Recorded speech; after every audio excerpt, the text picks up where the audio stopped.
Apamning to'pda qo'rsqi bor. Avtori Sophie Lobo. Apamning qo'rsqi baq xalitila yumaloq bo'p qoldi. Meningcha apam cho'qim to'pdan birini yevatdi. U to'p yevatganini men deyishdan qo'rqyotdi. Men qo'limni uning qo'rsqiga qo'yganda qo'rsqining ichida bir narsaning midirlayotganligini sezdim. Apam menga qo'rsqining ichida inim yoki singlim borligini va ularning midirlayotganligini dedi. Men apamning bu gaplariga ishonmadim. U menga to'p yevatganini yana demadi.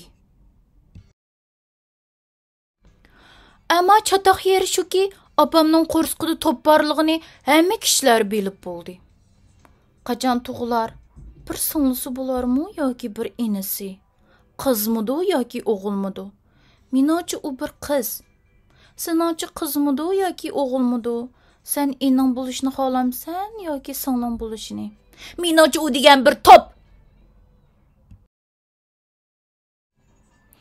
Dadam apamning atrofida paypitak bo'lib, holidan xabar oladi. U har vaqt apamga: "O'zingizni bek yaxshi asrang. Tomoqni quvvatlik, jiqroq yeng. Siz hozir 2 kishilik tomoq yeyishingiz kerak. Bo'lmasa og'rib qolasiz", deydi. Lekin opamning qo'rsqida to'p bor tursa, nima uchun 2 kishilik tomoq yeydi?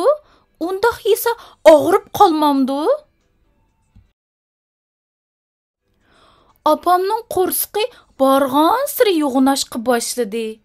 Men uning qo'rsqi yo'g'inab, xuddi gaz sharga o'xshash osmonga uchib chiqib ketishidan bek qo'rqaman. Apamning to'pdek yo'g'on qo'rsqi bilan hech kimning kori bo'lmag'achqa, men buningga amal qilmoqchi bo'ldim. Men xanjirim bilan apamning qo'rsqidagi to'pni teshib etmoqchi bo'lib, xanjirimni uning qo'rsqiga tiqdim. Amma apam bek xafa bo'ldi. U menga ochiqlab: "Sen qo'rsaq tikanlarga buni qo'pollik qilsang, u og'rib qoladi", dedi. Men yotoq uyga kirib, toza yig'ladim. Apam yinimga kelib meni bazladi. U menga bir maxfiyatlikni deb berdi. Aslida uning qo'rsqida bir kichik yurak bor ekan. U yurak yo'g'inasa, apamning qo'rsqimi yo'g'inaydi ekan. U yurak uzluksiz to'xtamay yo'g'inag'achqa, apamning qo'rsqi u yurakning cho'ng bo'lishiga yetarlik o'rin tayyorlab berish uchun mushundaq yo'g'inab ketibdi. U yurak bir umoq buvoq ekan. Buvoq apamning qo'rsqidan chiqqanda, apamning qo'rsqi kichiklab, yana asli holatiga keladi ekan. Bir kuni kechida dadam meni uyg'otib, qo'shnilarning uyiga akirib qo'ydi. Qo'shnimizning deyishicha, dadam apamni doktorxonaga aparmoqchi ekan. Men ichimda apamning to'p qo'rsqi asli holatiga keladigan bo'ldi deb o'yladim.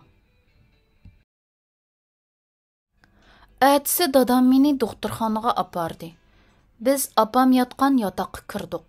Men u yerda choqliq bir kichik karvatni ko'rdim va ichida nima borligini bilish uchun karvatga isildim.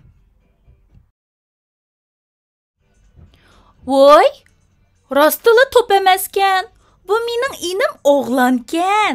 Uning chiroyi bek qizqarliqkan, xuddi kichik buvoyga o'xshaydi ekan. Dadam apam menga bir sovg'at berdi. Tipinglarchi, menga nima sovg'at bergandi?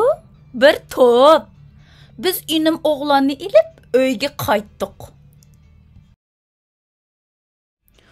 Ukisi bo'lsa, nima degan payzi?